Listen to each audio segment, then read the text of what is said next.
Welcome to today's podcast, sponsored by Hauser's Dover Apothecary, hausershealthcare.com.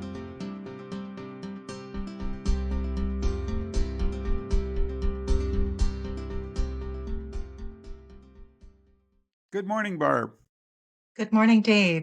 It's our February 2025 show. It is. Deep in the heart of winter, and we're going to talk about your title this month. I found very interesting: health approaches, sledgehammer versus TACK hammer.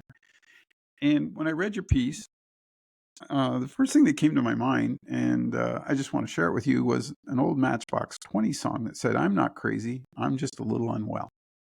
And I thought you kind of nailed that what you talk about this month. And I'll give you the platform to talk about it. And it was a really great piece, by the way. I really enjoyed it.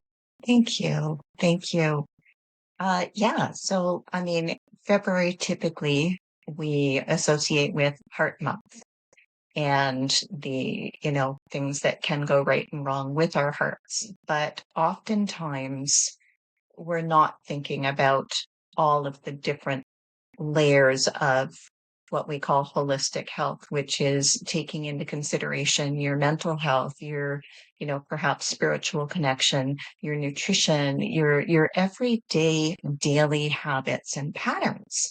And those patterns or habits, a lot of them are just, well, that's what my family's always done. And that's, and then you take into consideration a person's genetic predispositions, things that may manifest if they keep doing things the wrong way or right way, because we can turn genes in our bodies on and off by our daily habits.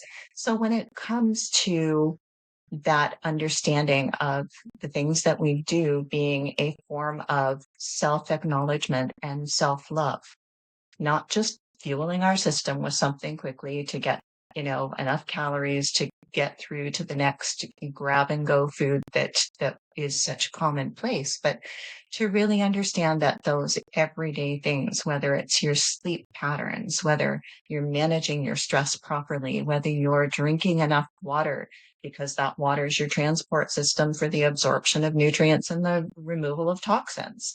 How are the bowels moving? What's the color of those bowel movements? What's the odor of those bowel movements? There's just so many things every day.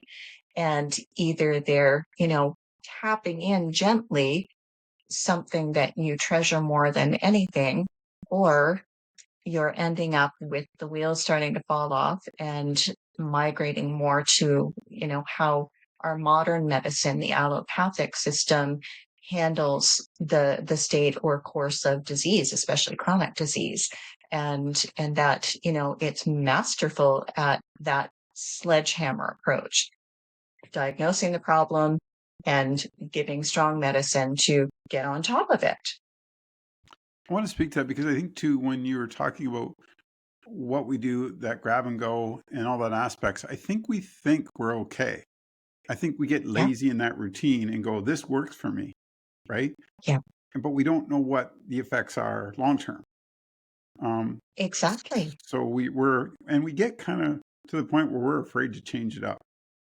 Mm-hmm. Can you speak to that? Yeah. Because I think that's the other thing with people. It's like, oh, I'm fine. I eat this every day, right? Yeah. Yeah. And we have all of these different and critical life stages that we go through. An infant does not eat what a 3-year-old toddler does. A teenager sure as heck doesn't eat what that infant did. As we age, a lot of our requirements, and we're in that bracket, right? I mean, I'm over 60, my husband's over 60, and it's the demands and needs and requirements of your body.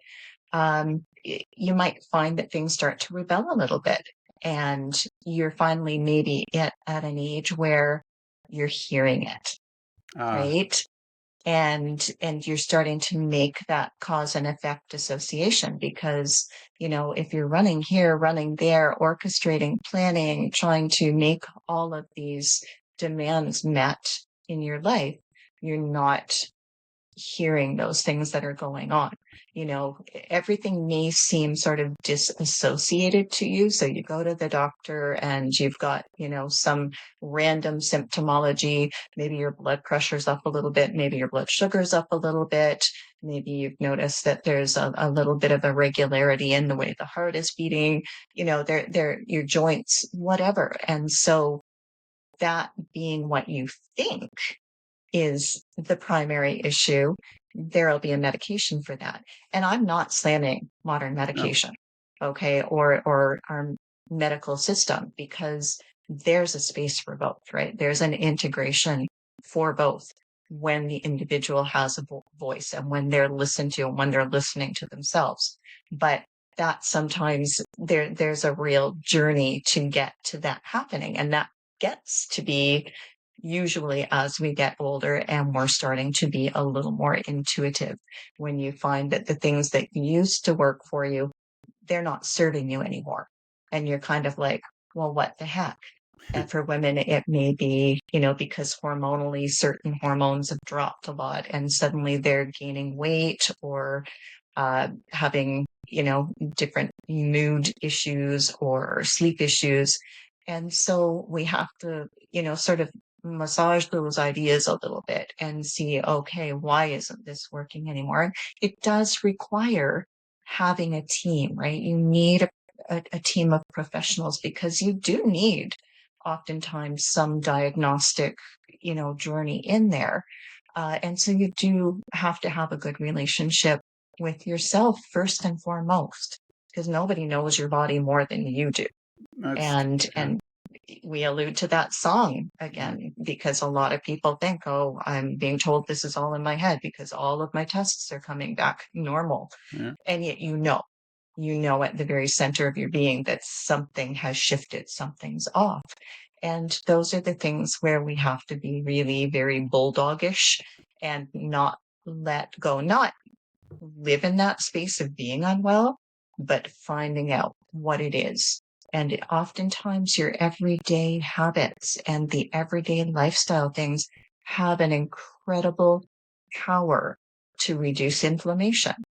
Yeah. And if we can get inflammation down, if we can manage our stress levels, if we are getting adequate sleep, if we have support systems, if we're connected and in good relationships, all of those things on top of obviously the benefit of a healthy diet, those are the sorts of things that allow, because our bodies are self-healing. I don't heal people in my practice. I can't even use those words of, I Yeah. can't diagnose, prognosticate. I don't heal anything. But our bodies, it's it's miraculous what our bodies have the ability to do. But first we have to tune in. First we have to hear. And we have to, from my perspective, it's that gentle little chipping away and going deeper to understand what your body's telling you. Absolutely, there's a time and a place. If somebody's in an accident, you need the Yeah. emergency room. But there are so many things that we are treating, um, and overriding Yeah. all of those signals and messages that our bodies are telling us. And they're looking for attention. They're looking to be addressed, but we're not always going to the right door to open it up and see what the messenger is telling us. Uh, yeah.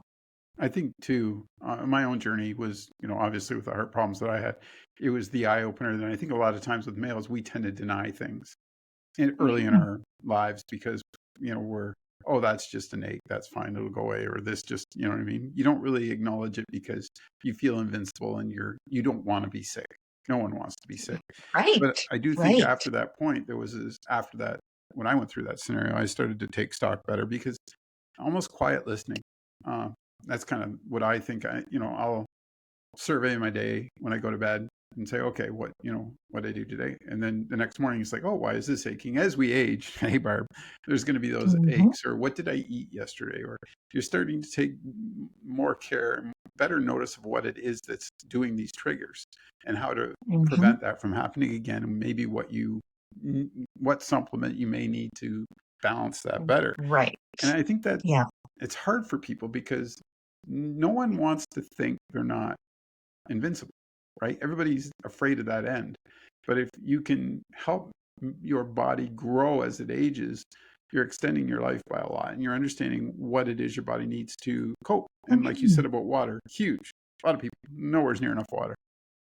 But I Yep. thought when I read your piece, those are the things that kind of resonated with me. And, I think there's something to be said for that. Like when you talk about just, you know, coming to see you and taking stock of where you are. If you don't Yeah. understand it, then Barb's the person you probably want to talk to because that gives you your overview of everything that you do to find out who that person is, what they're missing, or how that you can help them be stronger is critical. And I don't think enough of us. It takes a long time to realize that It we're at that does. point. It does. It takes a desire to have that responsibility for yourself. Yeah. And not everybody does, and that's their journey, and that's okay. That is, Why are we afraid to learn? well, some people aren't comfortable with that responsibility. Good point. We're at sort of the tail end of several generations where the allopathic system, everybody's on a pedestal, Yeah. right? And authoritative kind of medicine. And again, I'm not knocking it, but there is a paradigm shift. Yeah. There needs to be, because we can't just, you know, It's sledgehammer, sledgehammer, well, sledgehammer everything that comes up in our bodies. We it's need not a to sprint, it's a marathon, right? own it, understand it, figure out, and for every person that's going to be different, right? Yeah. Some people will refuse, they're so this end of the spectrum of absolutely wanting nothing to do with the allopathic system that they're actually doing themselves a disservice. And then we've got over here that's like, I don't care, they're paid for, and none of us Yeah. are getting out of this alive anyway. And so I'm just going to do Yeah. whatever. And again, that's their journey, right? There's zero judgment ever, Yep. right? So people can be as real as they're willing to be. Yeah. And I meet them with where they're at that way. And we can still find baby steps within that are going to assist them in their education, their empowerment. But the diagnostic aspect of it, sometimes you find out news that you really don't want to hear. Yeah. But at the same time, there's power in that knowledge, because if something's been going on that, you've been hearing, you've been listening to, and you just don't understand what it is, suddenly you have a piece of valuable information.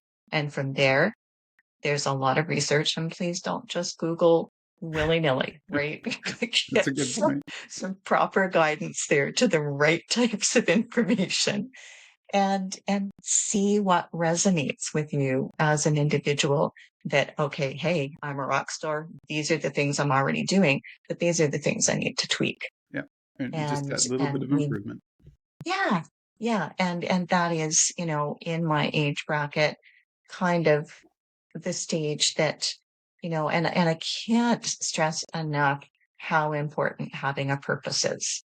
Yeah, I All agree. right. So when we get to this age where we are close to retirement or maybe early retired, that's still a connection, right? That Retirement? social interaction, that having that, you know, because people's lives become really small in a really big hurry sometimes, and that's not good. And that can be so detrimental that it doesn't matter how great your supplements are, how great your diet is, you've lost a very vital connection, because we need to be grounded. We need to understand that we're part of something so much bigger than ourselves, but we do need to listen to ourselves and figure out what it is that we need. And that's not always easy, but it can be a really, really beautiful journey. And sometimes it comes through a diagnosis that's difficult to hear.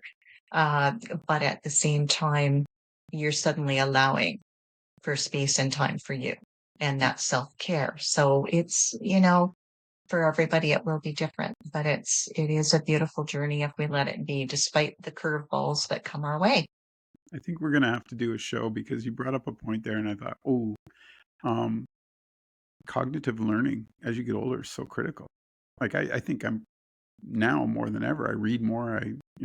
I'm trying to learn more as I age. I think it's critical, and I think a lot of Yeah. people shut that down. It's like, no, I want things to stay the same. Yep. They can, but why would you not take that opportunity if you have the more time to learn more about who you are Mhm. physically and mentally, or the Yeah. society around you? I think it's kind of it's I understand a bit why they might have called it the golden age, because you've already got all this wealth of information, right? Now you're learning more and you're seeing all those connections. So someday we got Mhm. to do a show on that. Uh, Awesome. Health approaches, sledgehammer versus tack hammer. Won't keep you much longer. Thanks for taking the time today. I really appreciate it. Stay warm, You right? too. And folks, get a hold of Barb. How do they get a hold of you, Barb, real quick? So you can text or call 519-410-3544 or email barb at healthywellandwise.ca. And my website is out there as well. So, can text or email and I can give you a link. But yeah, thanks for talking, Dave. Yeah, take care. Talk to you soon. Okay. Thank you for watching today. Our podcast was brought to you by Hauser's Dover Apothecary, hauserhealthcare.com.